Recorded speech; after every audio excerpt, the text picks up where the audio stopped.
Bienvenido a este último día de nuestra semana de reflexión a la palabra de Dios. Hoy vamos a aprender algo más. Vamos a degustar algo más de lo que es la palabra de Dios. Y aquí no termina nuestra preparación, nuestro conocimiento a la palabra de Dios. Apenas comienza. Así que bienvenido a Canto y Vivo para Cristo. ¿Quién la escribió?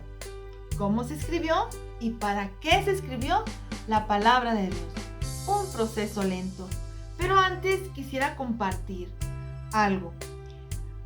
Si nos vamos a los principios, como en tiempos de Abraham o un poquito antes, de lo que yo he leído y de mi experiencia, yo creo y siento que Dios deseaba con un amor tan grande comunicarse con el hombre, conectarse con el hombre, hablar con el hombre.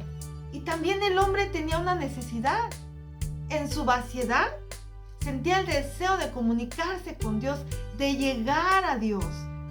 La pregunta es, ¿qué era más fácil?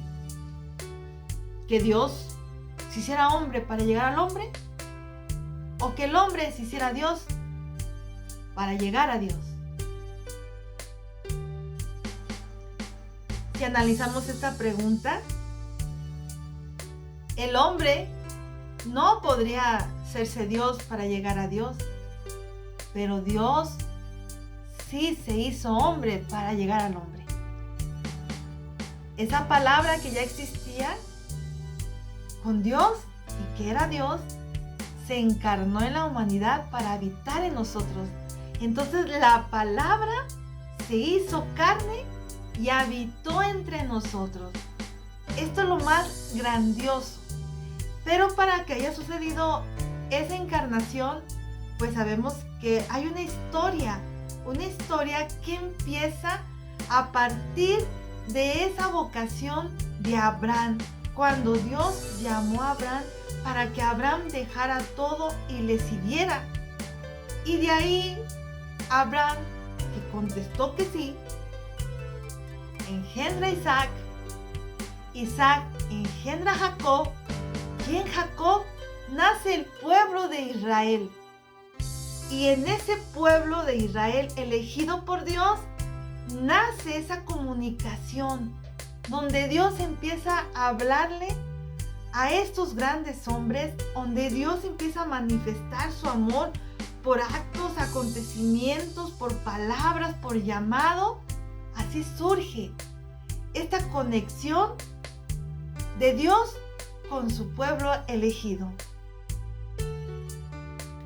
El hombre empieza a experimentar, a comprender ese amor salvífico, ese amor que se le está dando con esos acontecimientos históricos, ese amor de ese Dios que se le habla y responde. Y Dios, ese amor de su pueblo que cuando Él le habla, el pueblo le responde. El hombre empieza a disfrutar esa cercanía, ese amor, todos esos acontecimientos vividos. Y es cuando el hombre empieza a relatar, a escribir, pero bajo la luz e inspiración del Espíritu Santo. ¿Quiénes son los autores de la Biblia? En primer lugar, Dios, que revela y que inspira. Y luego esos hombres que perciben, que viven, que captan todos esos acontecimientos divinos y empiezan a escribir según su cultura, su ambiente, su educación. Así como Isaías, Jeremías, San Pablo, como San Juan. Y así empieza a surgir la palabra de Dios, inspirada por Dios, escrita por hombres. La Biblia se compone de dos partes, el Antiguo Testamento y el Nuevo Testamento. En el Antiguo Testamento hay una alianza que Dios hace con su pueblo Israel. En el Nuevo Testamento tenemos esa alianza última que Jesucristo sella con su sangre a ese pueblo mismo de Israel. Y los discípulos y personas que se agregaron de las nuevas comunidades cristianas, siendo testigos de la muerte y resurrección de Cristo, bajo la inspiración del Espíritu Santo, empiezan a escribir el Nuevo Testamento.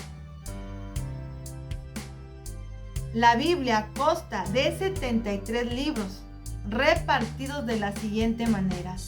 46 son del Antiguo Testamento, donde nos describen la fe de un pueblo que vive con la esperanza y en la preparación de recibir al Mesías.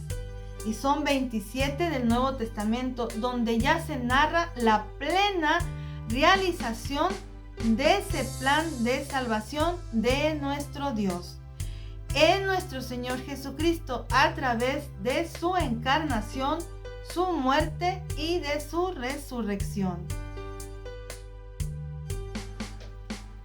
La Biblia es el libro santo, es el libro sagrado. La palabra es Dios, que utilizó el mismo Dios varios autores para revelar ese plan salvífico para el hombre. La palabra de Dios contiene toda nuestra historia de nuestra salvación. Si queremos conocer nuestra fe, hay que conocer nuestra propia historia. Esa historia que solamente le vas a encontrar en la palabra de Dios. Llegamos al final de nuestra semana de reflexión a la palabra de Dios. Dios que utilizó hombres para revelar su palabra. Nosotros ya la tenemos, ya es nuestra la palabra de Dios. La palabra no se escribió en poco tiempo. Pasaron muchos siglos para que hoy la tengamos de esta manera. Tuvieron que pasar muchos acontecimientos para que la palabra de Dios fuera nuestra. Así que yo te invito a que hagas esto, que te decidas a conocer, a amar, a vivir y a transmitir la palabra de Dios. Y ya para concluir nuestra semana de reflexión a la palabra de Dios por motivo del mes de septiembre que está dedicado a la palabra de Dios, te voy a dar cuatro pasos a seguir para que empieces a vivir la palabra de Dios. Primero, vas a conocer la palabra de Dios. Y para ello tienes que tener una en tu casa. Empezar a conocerla más. ¿Ok? A leerla más. A instruirte más en ella. Ya que la empiezas a conocer, vas a empezar a practicar lo que dice ahí. A luchar, a trabajar cada día. No es fácil, pero vamos a empezar a practicarla. Después que la empecemos a practicar, automáticamente vamos a empezar a amarla, a apasionarnos por ella, a que la palabra de Dios no se aleje de nuestras vidas. Después de que consigamos esa pasión por la palabra de Dios, seremos capaces de transmitirla. ¿A quiénes? A nuestros hijos, a nuestros hermanos, a nuestros padres, a quienes están a nuestro alrededor. Así que conoce, practica, ama y transmite tu fe. Pero no vas a poderlo hacer si no conoces tu fe primero. Para ello, vamos a trabajar. Espero que esta semana de reflexión a la palabra de Dios haya tocado tu corazón. Soy Ana Lilia González, canto y vivo para Cristo. Dios te bendice siempre.